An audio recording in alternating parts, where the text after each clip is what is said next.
No one knew that inside the centuries-old tank lurked a fusion reactor, sentient AI, and enough firepower to vaporize an entire Nasat battalion. Crouching inside the dark metal hull, Gary gripped the joysticks with white knuckles as the computer's gentle female voice queried, "Captain Miller, I detect multiple hostile units on an intercept course. Shall I engage?" The year was 2257. Humanity was locked in a brutal war with the ruthless Nasat Empire for control of the resource-rich frontier worlds. Zephyr, formerly humanity's most productive colony, had been occupied by Nasat forces after a devastating assault. If the aliens secured Zephyr's rare mineral deposits, Earth's fleets would run out of fuel within months. Defeat would be inevitable. Gary was part of an elite infiltration unit sent to sabotage key targets on Zephyr. Standing in the ruined hangar of an abandoned human base, he surveyed the burned-out wrecks of vehicles, Zephyr's last defenders. A glint caught his eye. There, covered in dirt and debris but still intact, sat an ancient M1A2C Abrams main battle tank. A flood of memories struck Gary. His great-great-grandfather, Sergeant George Miller, had fought in this very tank model during Earth's Third World War. Family legend said George once held off an entire enemy armored division single-handed, allowing the civilians of Chicago to evacuate. Fascinated, Gary popped the Abrams hatch. To his shock, indicator lights blinked on the control panel. Centuries-old capacitors whined. The fusion reactor hummed with power. Words flashed across a dusty screen. "Greetings, Captain Miller." The tank's AI recognized him, but how was that possible? Shouts in guttural Nasat language echoed through the hangar. Patrols were approaching fast. If the aliens discovered him, the entire operation would be blown. Earth would fall. Humanity would be enslaved, or worse.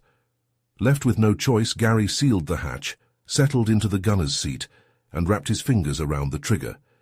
This relic from the past could be humanity's last hope.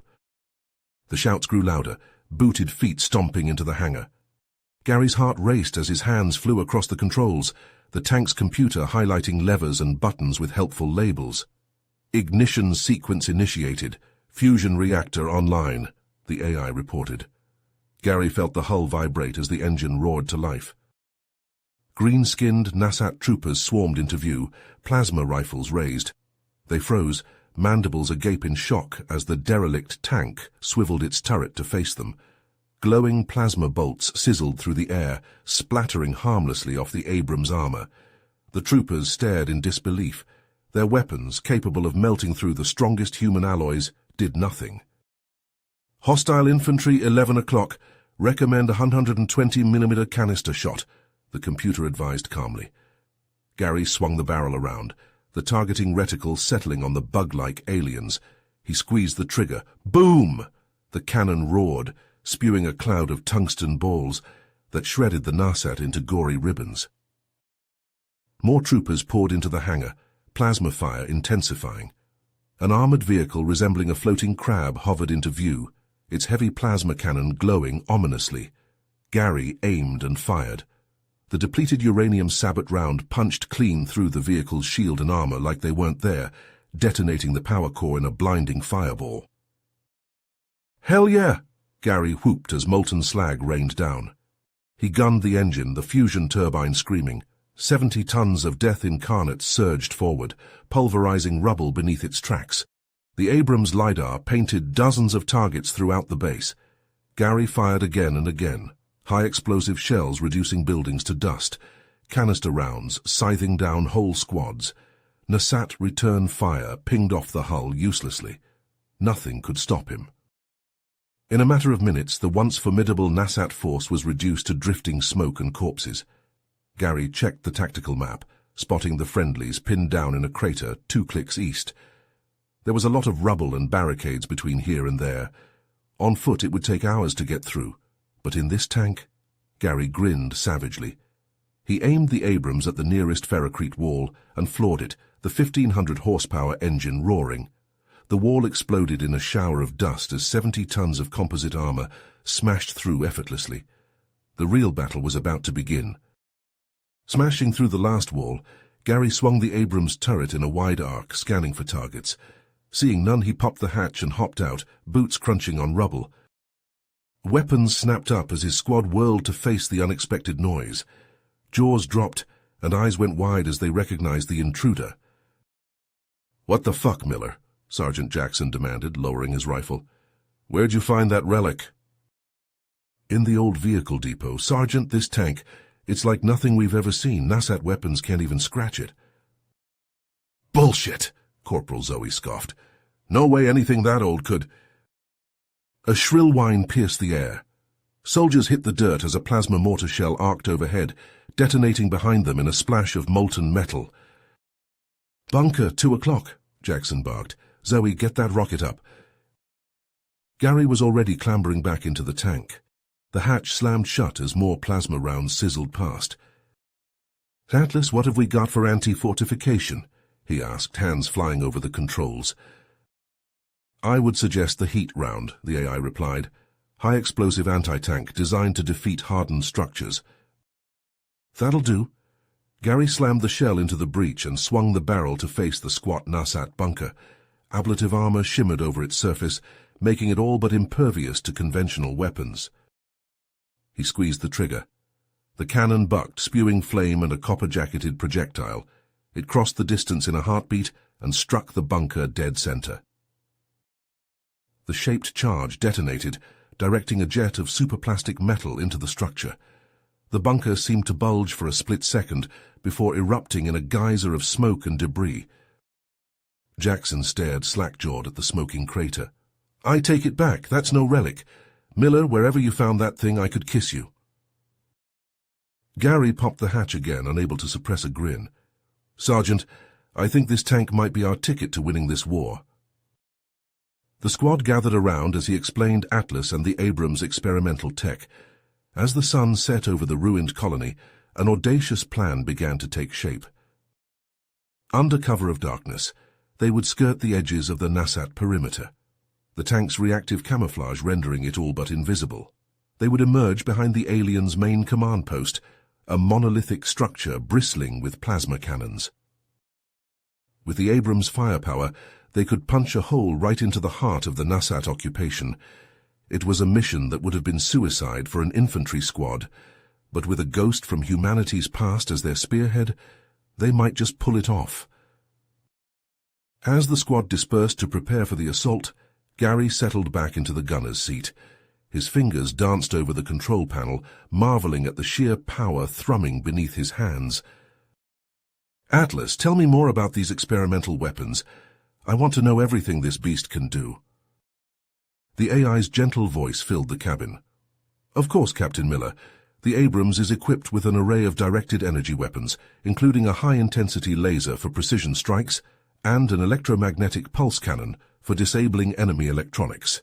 The main gun can fire a variety of advanced munitions, including depleted uranium rounds for—" Atlas's voice crackled through the cabin.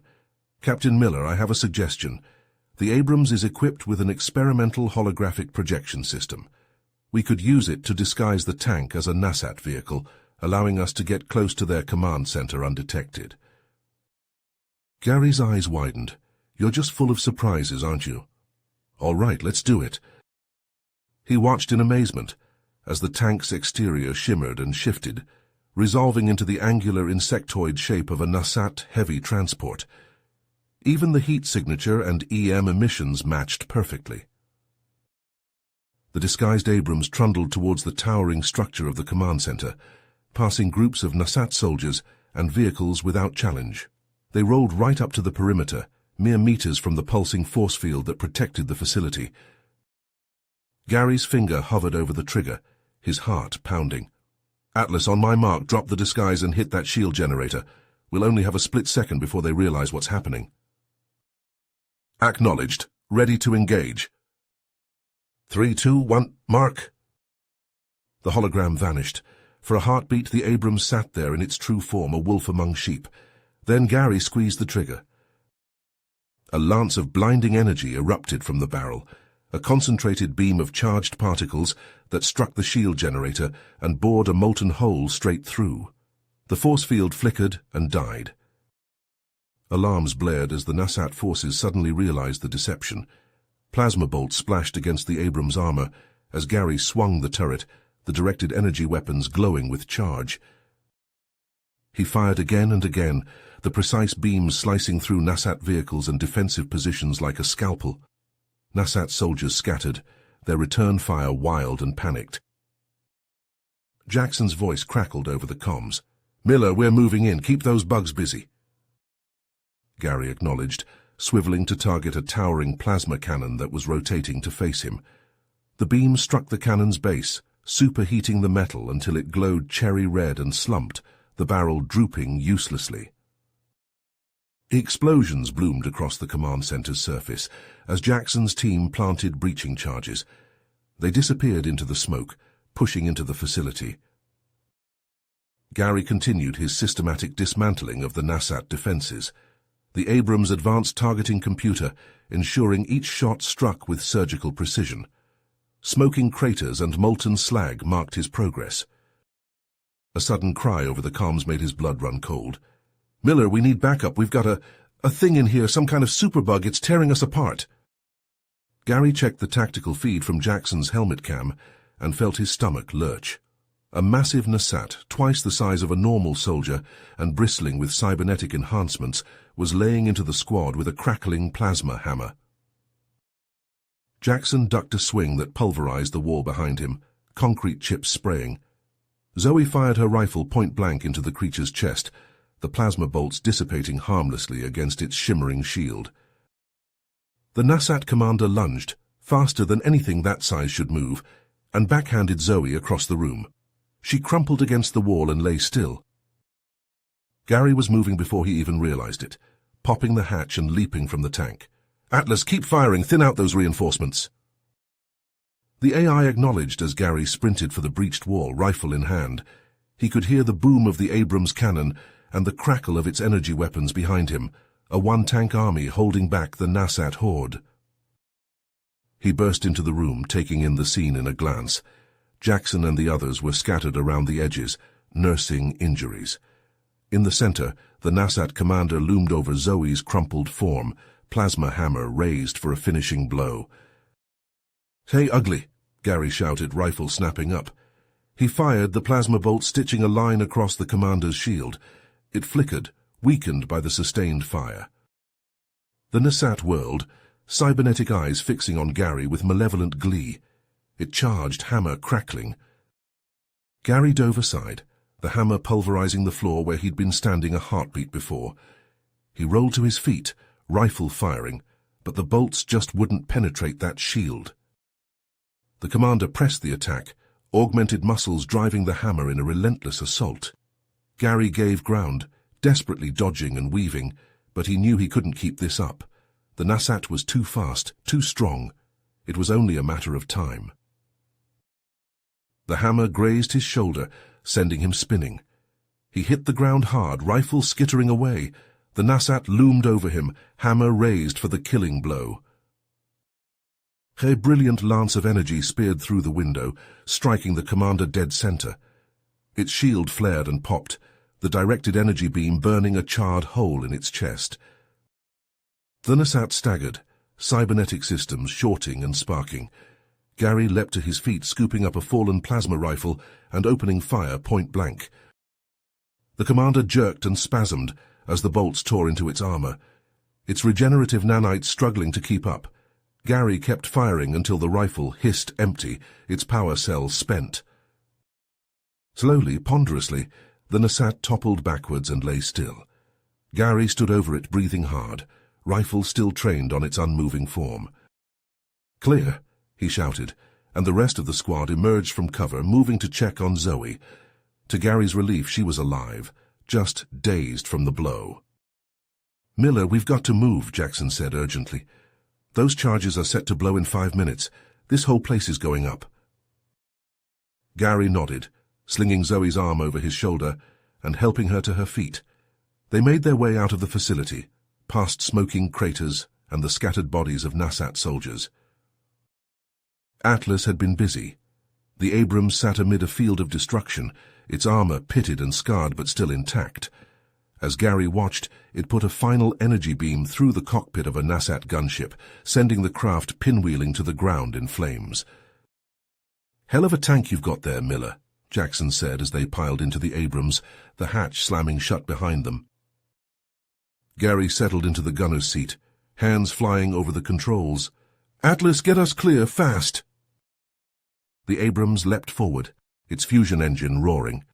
They tore away from the command center, putting distance between them and the doomed facility. Behind them, a series of massive explosions ripped through the structure. The ground heaved, throwing Nasat vehicles and soldiers into the air like toys. The command center collapsed in on itself, a plume of fire and debris rushing skyward. In the confines of the Abrams, Jackson let out a whoop of triumph. "We did it. The Nasat command is in ruins.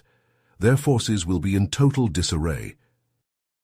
Gary allowed himself a grin, the adrenaline still singing in his veins. "Atlas, open a channel to command. They're going to want to hear about this." As Atlas opened the comm channel, Gary leaned forward. "Command, this is Captain Miller. The Nasat Central Command has been destroyed. I repeat, the Nasat Central Command is down. Zephyr's resistance needs to act now, while they're in disarray." A voice crackled through the static. "Understood, Captain. We're already receiving reports of uprisings across the planet. If we can coordinate our efforts, we might be able to turn the tide." Gary shared a glance with Jackson. A spark of hope kindled in the sergeant's eyes. "Atlas, can you patch us through to the other resistance cells?" "Affirmative," the AI responded. The Abrams' advanced communications array lit up, holographic displays springing to life. Soon the cabin was filled with the voices of resistance leaders from across Zephyr, hardened men and women who had been fighting a losing battle for months. But now, with word of the Abrams' incredible capabilities spreading like wildfire, their voices held a new note: hope. Together they planned a series of lightning raids, targeting the Nasat's most critical assets. Supply depots, communications hubs, and fortified strongpoints, all would feel the wrath of humanity's vengeance, spearheaded by the ghost of wars past. Over the next days and weeks, the Abrams led the charge, its fusion engine roaring as it smashed through Nasat barricades and fortifications like they were made of paper. Gary and Atlas worked in perfect synergy, the AI's lightning-fast targeting and the human's uncanny tactical instincts proving an unbeatable combination. At a sprawling Nasat airbase, they caught the alien fighters and bombers on the ground, the Abrams laser weaponry slicing through them with surgical precision. Towering hangars and munitions dumps vanished in billowing fireballs, the Nasat's air power crippled in a matter of hours. The resistance surged in their wake, emboldened human fighters overwhelming the disoriented Nasat garrison. For the first time in months, the people of Zephyr allowed themselves to dream of victory. But their hopes were tinged with a growing dread, for even as the resistance celebrated their triumphs, whispers began to circulate of a new threat stalking the battlefield. The Shadowblades, the Nasat's most feared and elite warriors, had been unleashed. Led by the infamous General Zekrath, a being as cunning as he was cruel, the Shadowblades made it their personal mission to hunt down the Abrams and its crew. Across the war-ravaged plains and shattered cities of Zephyr, a deadly game of cat and mouse unfolded. The Shadowblades were relentless, hounding Gary and his squad from one engagement to the next. Ambushes and traps became a constant threat, each encounter more desperate than the last. In a battle amidst the skeletal remains of a bombed-out factory complex, the Shadowblades sprung their most cunning trap yet. Lured in by false intel about a high-value Nasat target, the Abrams found itself pinned down by concentrated fire from all sides, the Shadowblades' advanced plasma cannons pummeling its armor mercilessly. "We're taking heavy damage," Atlas reported, alarms blaring in the cabin. "Shields down to 15%. Gary gritted his teeth, hands flying over the controls. He jinked and weaved, the Abrams' agility belying its size. But there was only so much he could do. They were trapped, the Shadowblade's net drawing tighter with each passing second. Atlas, reroute all power to forward shields and give me a targeting solution on those plasma cannons, Gary barked. The AI complied, and Gary felt the tank shudder as its directed energy weapons discharged in rapid succession. Explosions bloomed amidst the shadow blades' positions, the plasma cannons falling silent, one by one. It was the opening they needed. With a roar of straining metal, the Abrams surged forward, smashing through the factory wall in a shower of rubble and twisted steel. They fled, leaving the shadow blades trapped behind, but the damage had been done. Smoke poured from rents in the Abrams' armor, its reactor flickering with the strain. They needed time, a place to hide and conduct repairs. Atlas scanned the area and highlighted a location on the TAC map, an old industrial complex long abandoned. With the last of its power, the wounded Abrams limped into the cavernous main assembly building, the doors sealing shut behind them with a resounding clang. Gary and his squad disembarked, their faces grim as they surveyed the damage. They had escaped, but only just, and outside, in the gathering dusk, the hunters closed in, ready for the kill. Inside the cavernous industrial complex, Gary and his squad huddled around the battered Abrams, tools in hand. Zoe welded a steel plate over a gash in the armor, sparks showering the concrete floor. Jackson hunched over an access panel, sorting through tangled wires and fried circuit boards. "Atlas, I need a replacement for this power coupling," Jackson called out, holding up a blackened component. The AI's soothing voice filled the air. "There should be a compatible unit in the manufacturing equipment to your left. Look for a green cylinder with a silver base." As the squad worked, Gary slid into the gunner's seat, fingers dancing over the control panel. "Atlas, tell me more about this tank's history. Where did it come from? What else is it capable of?" Holographic displays flickered to life, schematics and technical readouts bathing the cabin in an ethereal glow. The Abrams was the product of a black project, codenamed Prometheus, Atlas explained. The goal was to create a combat vehicle that could adapt and evolve, bonding with its crew on a neural level. Gary leaned forward, fascinated. "Neural bonding? You mean like mind control?" "Not control, synergy. The tank's systems are designed to interface with the operator's brainwaves, anticipating needs and enhancing reflexes. Over time, the bond deepens, allowing for seamless communication and coordination." Outside, Zephyr's twin moons cast a pallid light through the shattered windows. Gary shivered, feeling the weight of the tank's history settling on his shoulders. This was more than just a machine. It was a living weapon, imbued with cutting-edge technology he could scarcely comprehend. A sudden shout from Jackson snapped him out of his reverie. "Contact! We've got incoming!" Gary scrambled out of the hatch, grabbing his rifle. The squad took up defensive positions as a hail of plasma fire slammed into the complex walls. Through the smoke and dust, Gary caught a glimpse of their attackers. Nasat soldiers clad in angular black armor, advanced in perfect formation. At their head strode a towering figure, his cybernetic eyes glinting with malevolent intelligence. General Zekrath, the Butcher of Zephyr himself. "Shadow blades!" Jackson spat, ducking as a plasma bolt sizzled overhead. "They found us!" The Nasat forces unleashed a withering barrage, their weapons spitting searing energy. Gary and his squad returned fire, but their rounds seemed to simply bounce off the Shadowblade's armor. "They've got some kind of new shielding," Zoe shouted, her face streaked with soot. "Our weapons can't punch through." Gary gritted his teeth, mind racing. The Abrams was still damaged, its reactor offline. They couldn't hope to match the Shadowblade's firepower. But maybe... A memory surfaced, a snippet of conversation with Atlas.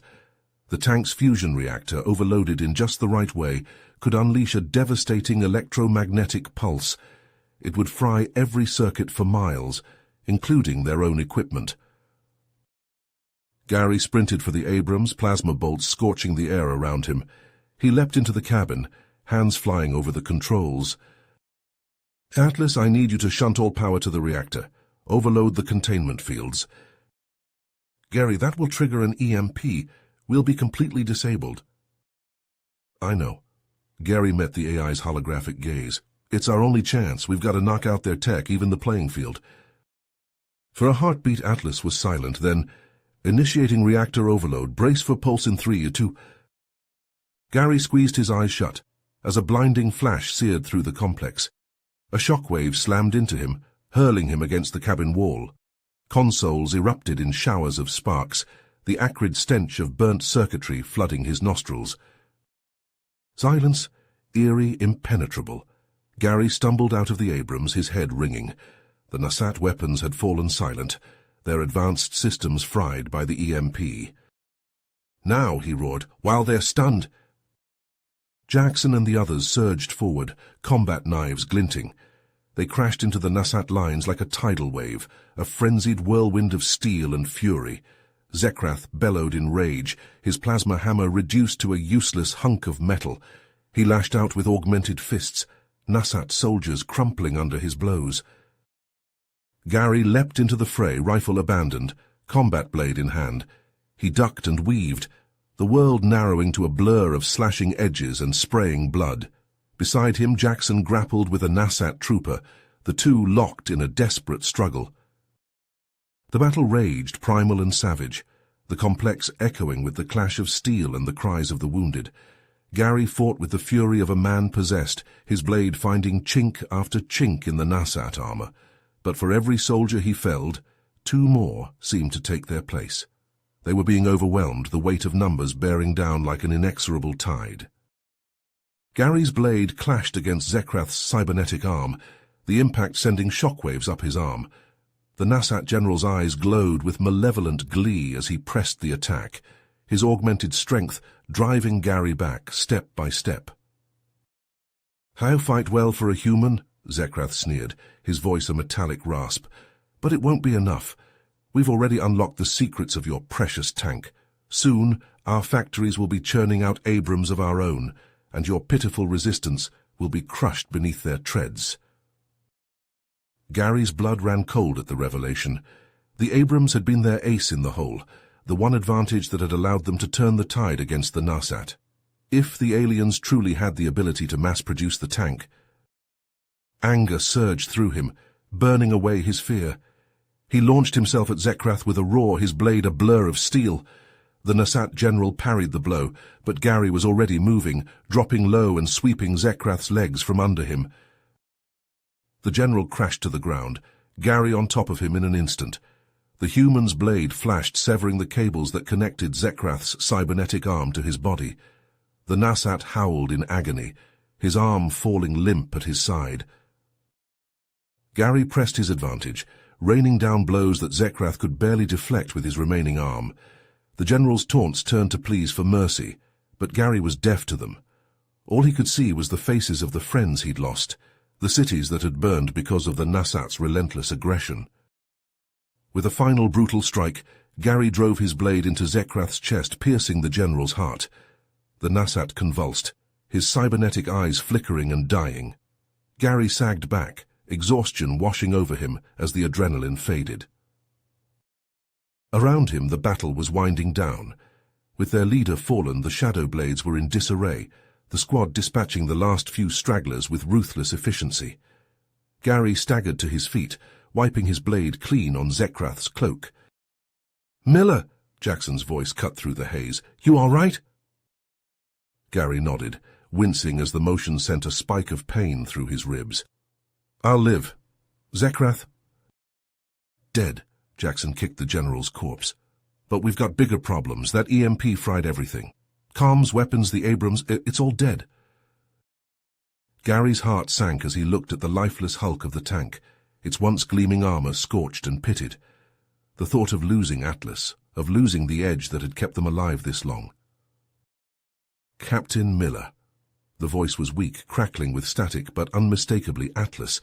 Gary scrambled into the tank, hope surging in his chest. The AI's holographic form flickered and wavered, but it was there.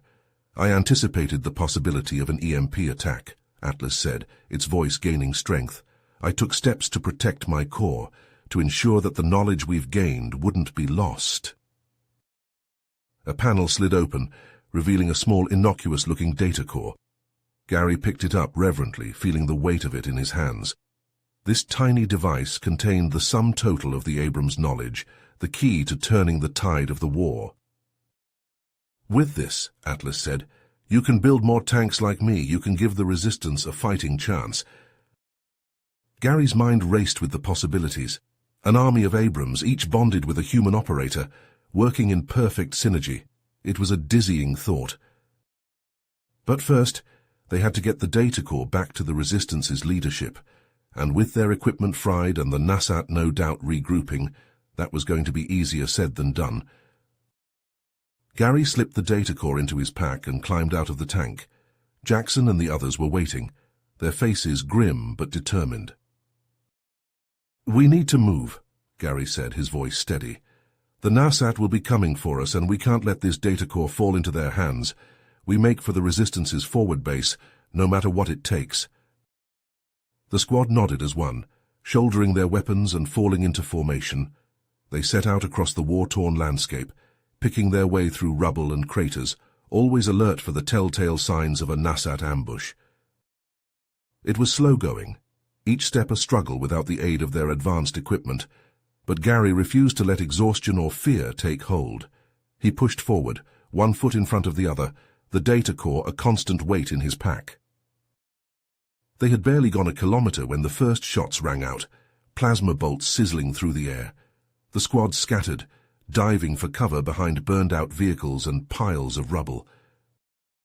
Gary risked a glance over his makeshift barricade, spotting a squad of Nasat troopers advancing on their position. They were outnumbered and outgunned, but retreat wasn't an option. "Hold the line," he shouted, opening fire with his rifle. The squad responded in kind, their weapons chattering as they fought to keep the Nasat at bay. But for every trooper they cut down, two more seemed to take their place. Plasma bolts stitched the ground around them, the heat of their passage scorching Gary's skin. He saw Zoe go down, a plasma bolt taking her in the leg. Jackson dragged her to safety, but the squad's medic was pinned down, unable to reach her. Gary gritted his teeth, fury and desperation warring in his heart. They had come too far, sacrificed too much to fail now. He thought of Atlas, of the hope the AI represented. He couldn't let that hope die here, on this blasted battlefield. With a wordless cry of rage, Gary surged to his feet, firing from the hip as he charged the Nasat lines. His squadmates shouted in alarm, but he was beyond hearing, beyond fear. He crashed into the Nasat troopers like a human battering ram, his rifle bucking in his hands as he fired point-blank into their ranks. Plasma bolts seared his armor, his skin, but he barely felt them. All he could feel was the pounding of his heart, the roar of blood in his ears. He fought like a man possessed, his rifle and his blade and his bare hands, all deadly weapons. The Nasat fell before him, their formations shattering under his relentless assault. He could hear his squadmates fighting their way to his side, their weapons adding to the cacophony of battle. And then, as suddenly as it had begun, it was over. The last Nasat trooper fell, his chest a smoking ruin. Gary stood amid the carnage, his chest heaving, his armor scorched and dented. Jackson reached him first, his face a mix of awe and exasperation. "You crazy bastard," he said, clapping Gary on the shoulder. "You trying to get yourself killed?" Gary managed a weak grin. "Just doing what needed to be done. How's Zoe?" "She'll live." Jackson's expression sobered. "But we're not out of the woods yet. That was just a scouting party. There'll be more where they came from." Gary nodded, the weight of their mission settling back onto his shoulders. They had won the battle, but the war was far from over. He looked out over the blasted landscape, the horizon shimmering with heat and smoke. Somewhere out there the resistance was waiting, hoping for a miracle. Gary's hand went to his pack, feeling the solid weight of the data core. They had the miracle, now they just had to deliver it. He turned to his squad, his eyes hard with determination. "Let's move, we've got a long way to go." The sun beat down mercilessly as Gary and his squad trudged through the war-torn landscape, the precious data core secured in Jackson's pack. Sweat poured down their faces, stinging eyes already raw from the acrid smoke that seemed to hang perpetually over Zephyr. Suddenly their comms crackled to life. All units, this is HQ. A voice tight with tension came through. We have a situation. The Nasat have launched a major offensive. They're overrunning our forward positions. We need that data core back ASAP, or there might not be a resistance left to deliver it to. Gary exchanged a grim look with Jackson. They were close, but not close enough. The Nasat were hot on their heels, and with the resistance in danger of collapsing. An idea formed in Gary's mind, desperate and daring. He turned to Jackson. Take the squad and the data core, get to HQ. I'll stay behind, buy you some time. Jackson's eyes widened. Gary, that's suicide. You can't take on the Nasat alone. Gary clasped his friend's shoulder. I'm not planning on taking them head on. I'll lead them on a merry chase, keep them focused on me. It's the only way. Jackson looked like he wanted to argue, but the sound of Nasat war cries in the distance underscored the urgency of the moment. With a final nod, he rallied the squad, and they set off at a run, leaving Gary alone. Gary checked his salvaged Nasat weapons, the alien metal feeling strange in his hands. He had a plasma rifle, a couple of grenades, and his wits. Against an entire Nasat offensive, it didn't seem like much. But he'd been in tough spots before. He thought back to that first desperate fight in the Abrams, how he and the tank had bonded, become something more than man and machine. He thought of the battles that followed, the camaraderie of his squad, the lives they'd saved and the blows they'd struck for freedom. Those memories were his strength now. He would fight for them, for the future they represented. The first Nasat scouts came into view, their insectoid forms skittering over the rubble. Gary took a deep breath, raised his rifle, and fired. Plasma bolts struck the lead scout, burning through chitin and sending the creature tumbling. Its comrades returned fire, but Gary was already moving, ducking into a ruined building. He raced up crumbling stairs, emerging onto a roof overlooking the Nasat's path. As more scouts poured into the street below, Gary primed a grenade and lobbed it into their midst. The explosion sent Nasat bodies flying, splattering the walls with ichor. But more kept coming, a flood of chitin and plasma rifles. Gary fell back, bounding across rooftops, taking shots where he could. He was leading them away from Jackson and the others, deeper into the ruined city. A plasma bolt sizzled past his ear, close enough to singe his hair. He spun, firing from the hip, dropping another Nasat. But there were always more, an endless tide of them. Gary's lungs burned, his muscles screamed. He'd been fighting and running for what felt like hours, but he couldn't stop, couldn't let them catch him. He ducked into another building, hoping to catch his breath, but as he stepped into the shadows, a massive form lunged at him. A Nasat warrior, towering over Gary, slashed with razor-sharp claws. Gary barely managed to dodge, the claws scoring deep lines across his chest plate. He brought his rifle up, but the warrior was too close, too fast. It slammed into him, sending him crashing through a wall. Gary hit the ground hard, the breath knocked from his lungs. The warrior loomed over him, mandibles spread in a vicious grin. Gary's hand scrabbled desperately at his belt, fingers closing around his last grenade. With a defiant yell, he armed it and shoved it into the warrior's gaping maw. The Nasat's eyes widened in shock. It tried to claw the grenade out, but too late. The explosion ripped through its head, showering Gary in gore. Gary staggered to his feet, ears ringing. He retrieved his rifle and stumbled out into the street. To find himself surrounded, dozens of Nasat, weapons trained on him. He was out of tricks, out of time. Gary raised his rifle defiantly, determined to go down fighting. But before he could fire, plasma bolts rained down on the Nasat from above. Resistance fighters, leaping from the rooftops, fell upon the Nasat with a fury. They had been shadowing Gary, inspired by his one-man stand, waiting for the right moment to intervene. Together they fought, plasma and bullets filling the air. The Nasat, caught off guard, fell back under the onslaught. "Come on," one of the fighters yelled to Gary. "Let's get you to HQ." Gary needed no second bidding.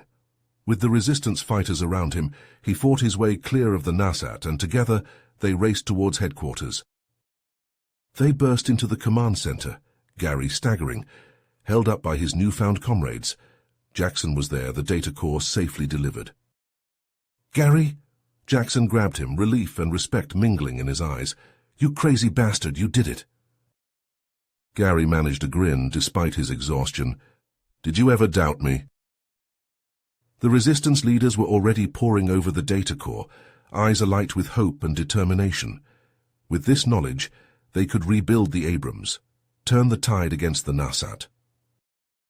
But even as they celebrated, a grim reality set in. The Nasat knew the value of this information too. They would stop at nothing to destroy it, and the resistance along with it.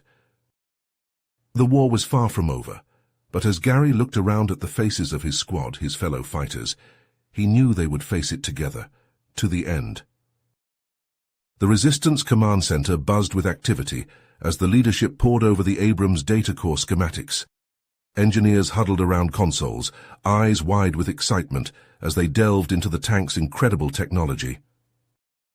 "This fusion reactor design, I've never seen anything like it," one marveled. "And these nano-forged composite armor plates, they could shrug off a direct hit from a Nasat plasma cannon." Gary stood off to the side, arms crossed, watching the flurry of activity. Jackson sidled up beside him. "They're like kids in a candy store," the sergeant remarked with a wry grin. "Can't blame them," Gary replied. "This data core is our ticket to evening the odds. If we can get it to the manufacturing plant—" About that, Colonel Briggs, the resistance commander, strode over, her face etched with worry lines. "We just received word from our scouts. The Nasat have launched a massive search operation for the data core. They're turning over every rock between here and the plant." Gary's jaw tightened. "Zekrath!"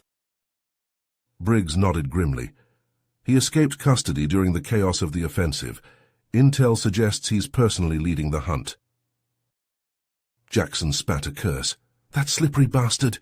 We need to move fast before he catches our scent." "Agreed." Briggs turned to Gary. "Captain, I have a mission for you and your squad. We need you to escort a team of our best engineers and the data core to the manufacturing plant. It's a long shot, but if we can get production of our own Abrams tanks underway—" "It could turn the tide of the war," Gary finished. He met Briggs's gaze, his eyes hard with determination. "We'll get it done, Colonel, whatever it takes." As the sun dipped below Zephyr's war-torn horizon, Gary and his squad set out. The precious data core nestled in a reinforced case at the center of their formation. A hand-picked team of engineers, each carrying portable fabrication equipment, stuck close, their eyes constantly scanning the shadows. They moved through the night, relying on Gary's uncanny sense for avoiding Nasat patrols. The years of fighting had honed his instincts to a razor's edge, allowing him to navigate the dangerous terrain like a ghost. When they couldn't avoid the enemy, the squad dealt with them swiftly and silently. Jackson and the others were a well-oiled machine, each member anticipating the other's moves. Nasat sentries fell without a sound, their bodies hidden before they could raise an alarm. At dawn, they took shelter in the ruins of a bombed-out factory complex. As the squad set up a perimeter, Gary approached a group of haggard-looking civilians huddled around a small fire. The people tensed at his approach, eyeing his weapons warily. Gary raised his hands in a placating gesture. "Easy, friends, we're not here to hurt you."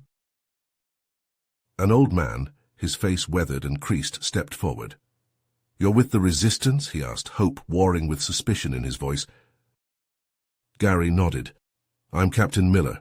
My squad and I are on a mission to strike back at the Nasat, but we could use your help." The old man's eyes narrowed. "And why should we trust you? The Resistance has made big promises before." Gary met his gaze unflinchingly. "Because this time we have a real chance. We've captured Nasat technology that could turn the tide, but we need to get it to our manufacturing plant."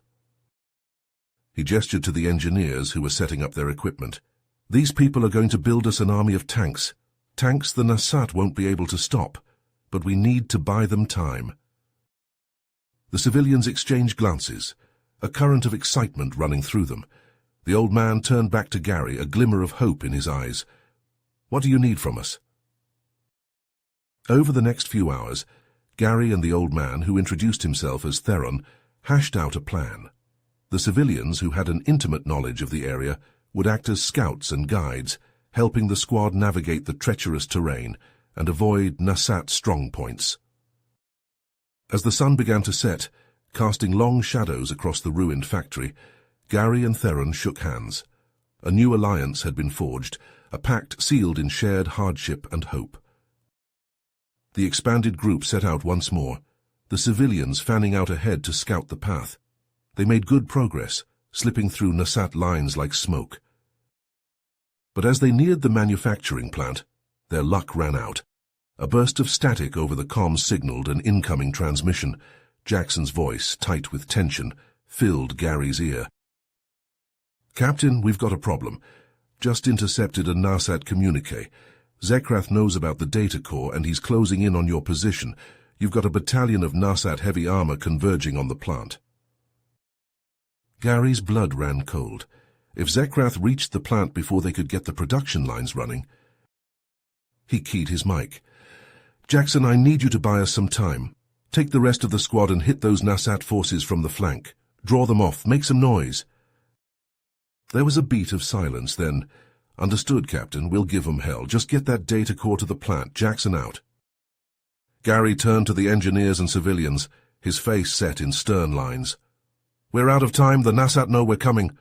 Our only chance is to split up." He pointed to a narrow, winding path that snaked up into the hills. "That route leads to the plant's back entrance. It's rough terrain, but it should keep us hidden from Nasat sensors." Theron stepped forward. "I know that path. I can guide you." Gary nodded gratefully. "The rest of you go with Sergeant Jackson. Help his team keep the Nasat occupied for as long as you can." As the group separated, Gary felt a weight settle on his shoulders. The fate of the resistance of all Zephyr rested on the success of this mission. With Theron leading the way, they set off up the narrow path, the data core clutched tightly to Gary's chest. The terrain was treacherous, loose shale and jagged boulders threatening to turn an ankle or slice exposed skin. They moved as quickly as they dared, always listening for the telltale whine of Nasat drones or the clank of armored patrols. Each step was a battle, a test of endurance and will. Hours bled together, the sun's harsh glare giving way to the deep shadows of twilight. Gary's muscles burned with fatigue, but he pushed on, driven by the knowledge that every second brought them closer to their goal. And then, as they crested a final ridge, they saw it. The manufacturing plant, its squat, heavily reinforced structure nestled in a hidden valley. The sight brought a surge of renewed energy, a second wind that carried them down the slope. But even as they approached the facility's perimeter, Gary felt a prickle of unease. The silence was too deep, the stillness too complete. He signaled for the group to halt, his hand tight on his rifle grip. And then all hell broke loose. Plasma fire erupted from concealed positions, the air filling with the sizzling crackle of energy bolts.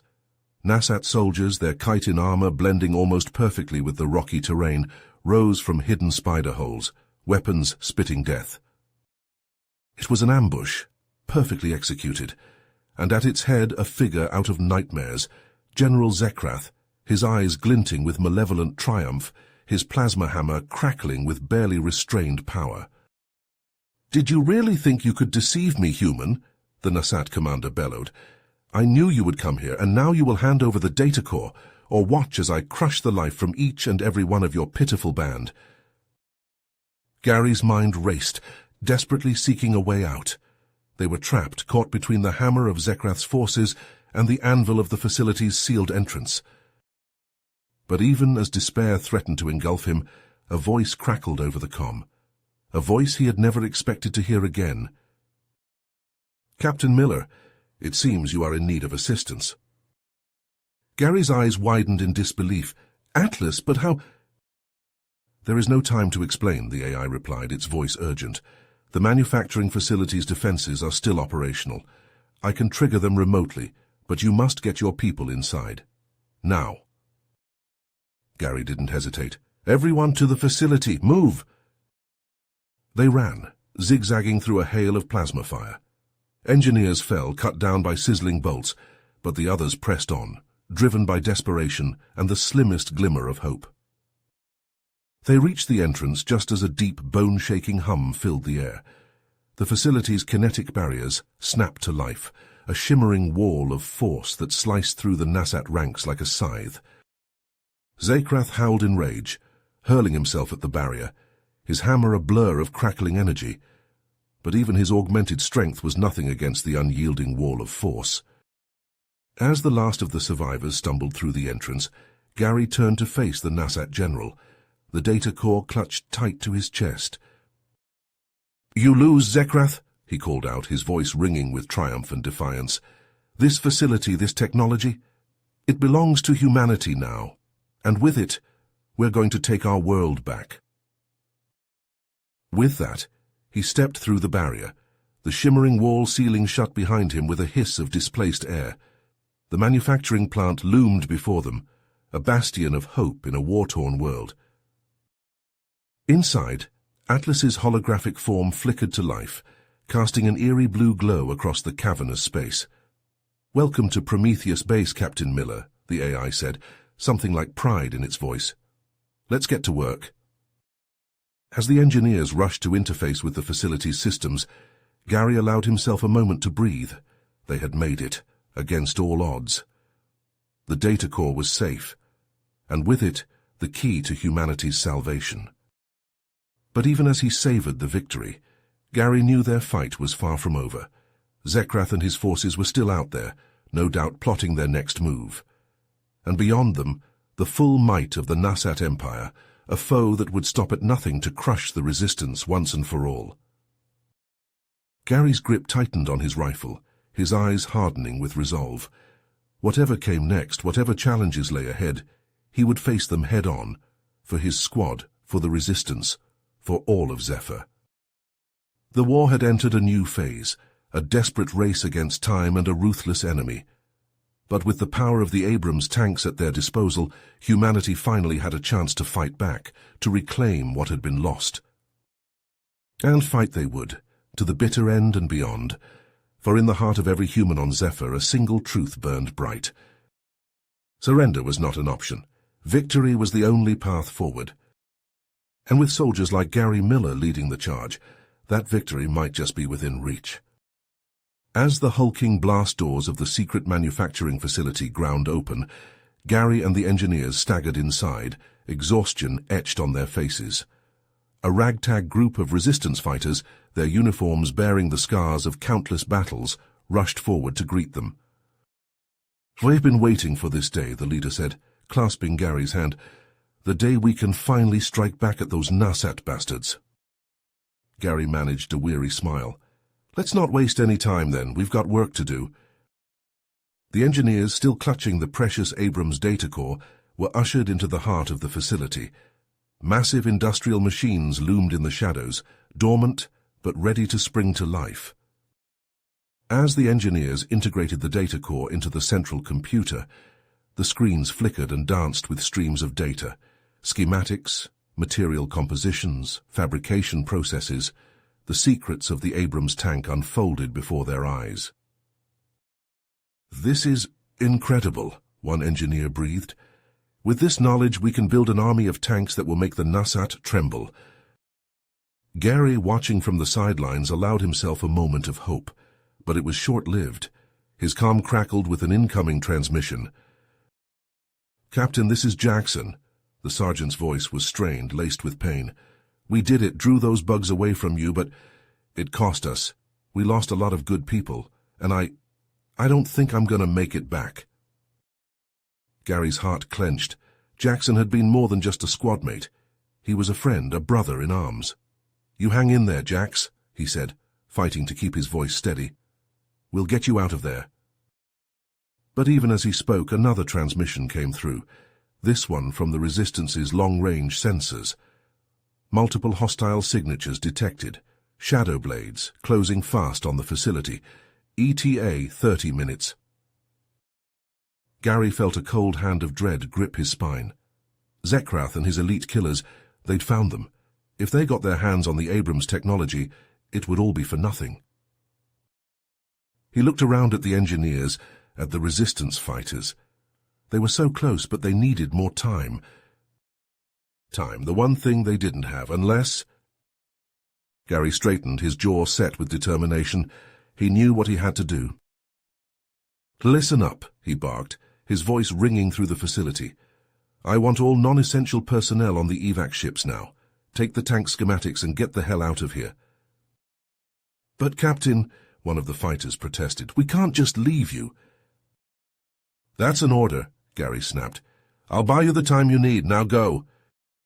As the facility erupted into a frenzy of activity, engineers and fighters scrambling to the evac ships, Gary strode to the armory. He hefted a prototype tank cannon, the weight of it reassuring in his hands. Experimental plasma rifles, EMP grenades, phase-shift mines. He armed himself for war. The evac ship's engines roared to life, the ground trembling beneath Gary's feet. He watched as they lifted off, streaking towards the safety of the sky. Then he turned, facing the direction of the oncoming shadow blades. He could almost feel them, their hunger, their bloodlust. But they would find no easy prey here. Gary Miller, the ghost of Zephyr, would make sure of that. He strode to the facility's perimeter, planting mines, setting traps. The shadow blades were in for a surprise. The first explosions rocked the complex, followed by the chatter of plasma fire. They were here. Gary braced himself behind a barricade, cannon at the ready. He could see them now, darting through the smoke, their black armor gleaming. He fired, the cannon's recoil slamming him back. A shadow blade vanished in a cloud of vaporized chitin. But there were more, always more. They came at him in waves, relentless, implacable. Gary fought like a man possessed, plasma bolts filling the air, the stench of burnt flesh clogging his nostrils. A bolt seared through his armor, pain lancing through his side. He gritted his teeth, kept firing. Another hit and another. He could feel his strength ebbing, his vision blurring. But still he fought, buying time with blood. For Jackson, for the resistance, for the dream of a free Zephyr. The shadow blades pressed in, their weapons a storm of fire. Gary's cannon clicked empty, his rifle spent. He staggered, blood pouring from a dozen wounds. This was it, the end, but not the end they expected. With a last defiant roar, Gary slammed his fist into the facility's control panel. Warning klaxons blared, emergency lights flashing red. Core overload initiated, detonation imminent. The shadow blades, realizing the trap, tried to flee, but it was too late. Gary closed his eyes, a smile on his blood-stained lips. In his mind's eye he saw the evac ships soaring free. He saw a future where humanity stood tall, unbroken. "See you on the other side, Jax," he whispered. And then the world went white. Miles above, the evac ships shuddered as a massive shockwave buffeted them. The engineers and fighters watched in awe and horror as a second sun bloomed on the planet's surface, a funeral pyre of nuclear fire. They bowed their heads, tears streaming down their faces. For Gary Miller, the hero of Zephyr, the man who had given everything. In the days that followed, the resistance moved with a newfound determination. Armed with the knowledge of the Abrams, they worked feverishly to assemble a new armored division. Across the planet, in hidden bases and secret factories, a new breed of tank rolled off the assembly lines. Sleek, deadly, imbued with the best of human and Abrams technology. On each of their hulls, a name was emblazoned in stark white lettering: Miller. A tribute, a rallying cry, a promise. With these new weapons, humanity went on the offensive. The Nasat, for the first time in decades, found themselves on the back foot, their once invincible war machine crumbling under the onslaught of human ingenuity and courage. In the fiercest battles, when all seemed lost, the human soldiers would look to the tanks, to the name on their hulls, and they would remember. Remember the man who had given them this chance, who had sacrificed everything so that they might live free. Remember Gary Miller, the ghost of Zephyr. And with his memory in their hearts, they would fight on. For freedom, for the future, for the dream of a world where the name Miller was spoken with reverence and awe by generations yet unborn. The war raged on, but now for the first time hope burned bright. The legend of the Abrams and the man who had mastered it would never be forgotten. It was a legacy that would endure, as long as humans drew breath. A legacy of courage, of sacrifice, of the unbreakable spirit of a species that refused to be conquered. In the annals of history, in the tales told around campfires and in the halls of power, one name would echo through the ages. Gary Miller, the hero of Zephyr, the man who changed the course of a war and the fate of a planet. You have reached the end of the story. If you enjoyed this story and want to support us, please leave a like and subscribe to our channel, and for every comment that says 88, I will heart every single one of them. Thank you for your time.